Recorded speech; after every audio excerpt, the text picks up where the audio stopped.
ಕರುಳನೆ ತೊಟ್ಟಿಲ ಮಾಡಿ ಕಂದನನ್ನು ತೂಗುವಳು.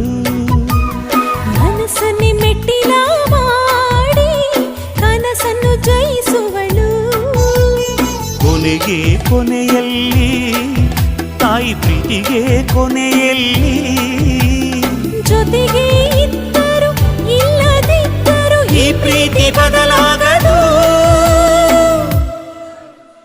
ದೇವರು ಬರೆದ ಕಥೆಯಲ್ಲಿ ತಾಯಿಯ ಪ್ರೀತಿಯೇ ಮೊದಲಿ.